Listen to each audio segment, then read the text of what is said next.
we were just kind of sitting here talking about when we were kids, we really only had one Christmas tree, and sometimes Definitely. we couldn't even afford one.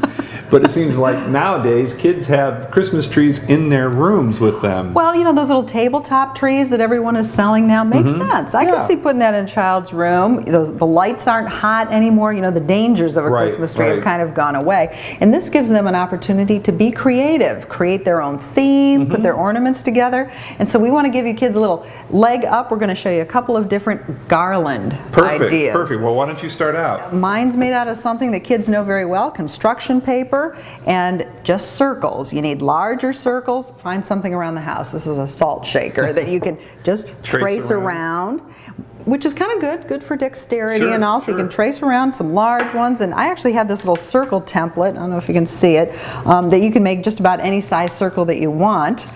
But you know the time that is involved in this. Draw the circles, cut them out. Well, I'm like almost all the way through, and my daughter came in to see what I was doing. She said, well, why aren't you using one of these circle stamps? I'm like, are you kidding me? Well, this thing is one, you are going to want one of these. Well, plus you can do squares and stars and hearts, and they have a million of them. Different shapes? Different shapes, and you just go 1, 2. Oh. Oops, I missed. Cut 3, it out. That is too 4. cool.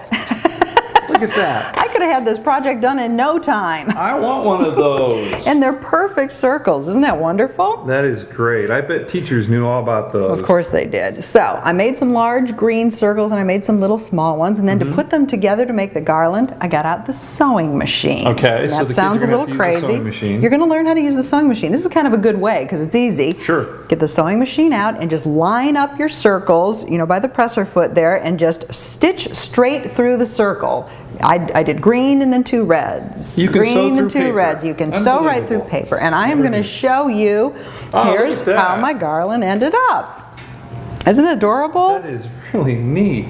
Very And it goes looking, well, yeah, fun. it goes fast. Yeah. Kids learn the sewing machine. They learn about new tools you can use out there to make your life easier. So that's one garland idea for you. Well, mine actually is a unique little garland, and this is called a pom-pom garland. These are little pom-poms that you can purchase at the craft store. There's all different colors that you can buy. We went with the red and white combination, and I just think this is wonderful. Now, you will have to teach your children how to do a little bit of hand sewing, but I don't think it's too early to learn how to hand sew. Never. Of course, you're going to have to show them how to put a thread through a needle, which everybody should know. And also, you want to work in about, I would say, 18-inch long lengths of thread. And you knot it at the end, of course. Show them how to knot. And is this doubled? Looks kind of thick. You want to double it so that it can actually pull through and hold the garland in place, the pom-pom.